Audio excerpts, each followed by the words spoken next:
Welcome back, YouTube, to another episode of Road to 500 here at WILDMAN Lifts. I'm your host, WILDMAN. Now, on today's episode, the idea and the plan is I'm going to try to pull 500 pounds today.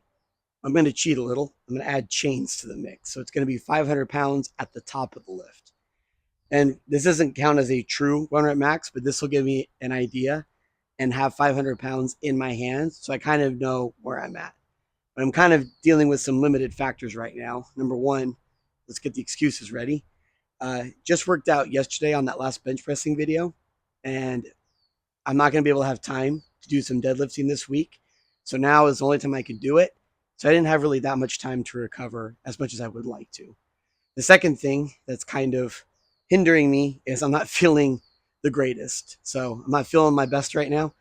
And I think that's just because I'm very busy and I'm constantly moving and my body is having a hard time catching up. But I really want to hit this today. So I'm going to try my very best. And hopefully if it goes up quick, that means I'm ahead of schedule. And if it goes up super slow, then that kind of means I'm right on track. So we'll see how it goes. So let's pop into today's workout, see what we got going on. Now for today's strength giant set, I'm going to be doing the deadlift. And I'm going to be doing very few reps because I want to work up to a 1 rep max today, like I said. Added those chains, 45-pound chains total, which is going to make it significantly heavier at the top. And as I'm going up in weight, I was also doing some ab net setups with the weight because this is a great exercise to do to really prime your abs for breathing and bracing for the deadlift. And then I would walk over and gingerly flip one stone over my shoulder just to get some explosive movement. And then I would take off on a 200-meter run down to a designated point, which is 100 meters. And then I would turn around and run it back for another 100 meters, 200 meters total. By the time I'm done, I'm hoping to be doing 2 miles total of accumulative running. That is going to be the strength giant set for the day. Now, it's always a risk when you're not feeling the greatest, like I am today, that you might blow your goal. And honestly, sometimes people lift better when they feel off or when they feel sick.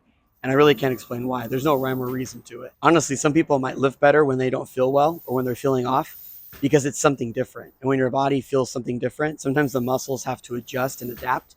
And that's what our bodies are meant to do.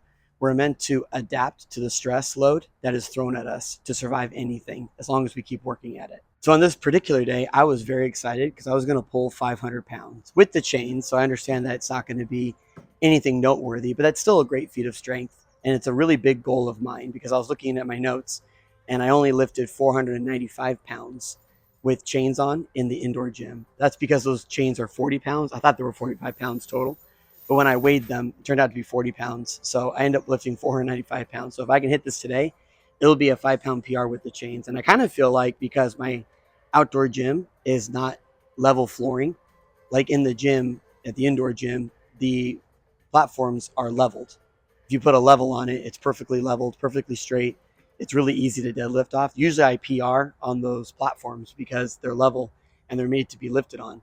Out here on the asphalt and on the concrete, not so much. The ground is very uneven, kind of at a slope, and my feet are uneven. So I kind of feel like it's a little bit harder for me to PR out in the bullpen. However, when I do go back to the platform on the indoor gym, I find how easy it is. So it definitely is nice to kind of train on uneven ground when it's like an odd object with I'm training with in strongman, same kind of concept. So hopefully this goes today and nothing will hinder me from reaching my goal. Now this lift was going to be super important because if you recall, this is the weight that I lifted with chains on the first episode of Road to 500. So the idea is if this goes quickly, then I know I'm going to be able to have enough in the tank to hit 500 pounds total. And good news, it moves super fast, a lot faster than the first time I did this on episode 1. So I'm definitely improving. And that was a close call because I actually misloaded incorrectly where I wanted to take bigger jumps towards my top set with lighter load in the beginning. So that ended up being my bad. So I ended up doing the same thing I did last time, which was the same loading pattern. So this was going to be a big risk because if that took a lot out of me on the 470 pound, then that would mean I wouldn't have enough in the tank to do this. But fortunately for me, this actually goes well. Even though I wasn't feeling very good, it was a little lethargic. Right around the sticky area, it got sticky where it was supposed to, and I was able to power through quickly. So this was a good sign. Nice to have 500 pounds in my hands again. Know what it feels like at the top. Feel comfortable in my brain knowing that I can do it. Like it's not something impossible. and I could just progressively work up to that level again, where I could pull 500 pounds just on the straight bar and not have to use the chains next time. Alrighty, so series completed. Road to 500 done. I did it, right? Now, the chains don't count, but it was good to hold 500 pounds in my hand at the top of the lift. It kind of gives me an idea of where I'm at, which it kind of seems like I'm really good off the floor. But once I get to my lockout portion, that's kind of the part that I need to fix. Now, I made an error in loading. I originally wanted to load this differently. I ended up not thinking about it and just kind of being on autopilot, and I ended up loading the same exact way that I normally do. And that wasn't today's plan. It was a different loading plan with a lot bigger jumps when I got to my top set. But I'm kind of glad I did this way, because if you recall episode 1, I did 470 pounds total, and that was the set I did before the 500 pound pull. So, and that moved way better than last time. So clearly I'm on the right track, and I'm very grateful that this went up. And it looked like I loaded the chains perfectly when I was watching the video. It looks like the chains get up to the right depth right when I'm starting to struggle. So that was perfect. Now let's continue on with the rest of the workout, because we got to make sure that we're building still so we can hit 500 pounds on the bar.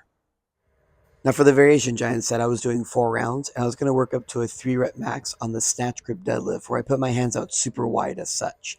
Really works your upper back a whole lot more, and you have to kind of lean over a whole lot more than you would want to on a deadlift. So it's much less power, but it really works at upper back. And I've been doing 6 rep maxes all the way up to this point. But last time I did 365 for 6, and that was like cake. So today I kind of felt like I'm only going to do 3 reps. This is going to be the last time I do snatch grip deadlift. I'm not going to do it ever again as I'm going up to 500 pounds. The loading period is done.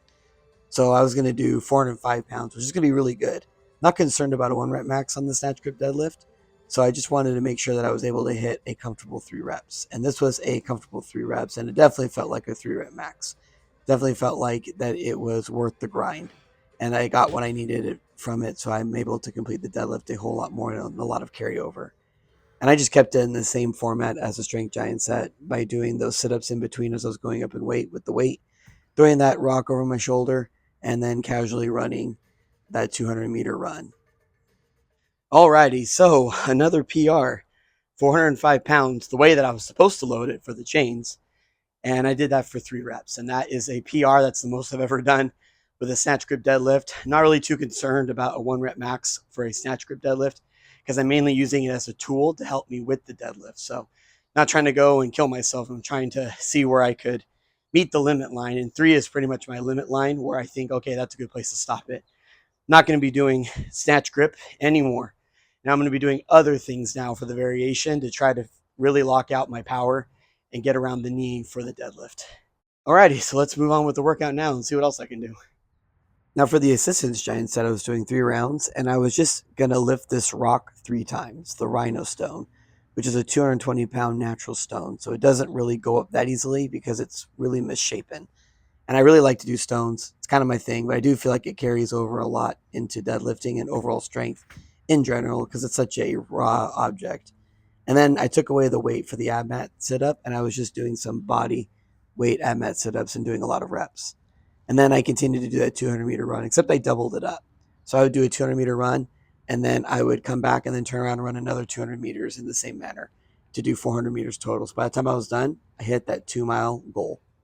Now for the accessory giant set, because my biceps were so tired from all that deadlifting and stone work, I was just trying to do a static hold with the braid band on the horizontal bicep plane. So you can see my hands are shaking there because I'm trying to work the stabilizers now. And then I did some hitchhikers, which you see me do before. Always some face pull variation I do at the end of every workout. Hitchhikers is one. And then look backs, which has become probably my favorite assistance / accessory movement to do on my deadlift days, because it absolutely destroys and targets all of your deadlifting muscles and your obliques as you do that little twist. That was the total workout for the day. Alrighty, so that is going to conclude it for today's workout. Thank you for joining me on all my PRs today. I'm very proud of myself. Really good day, really good on the snatch grip deadlift. Can't ask for anything more. Don't forget to like and subscribe, and stay tuned for more episodes as I work my way to 500 pounds on the deadlift. I'll see you then. Thanks.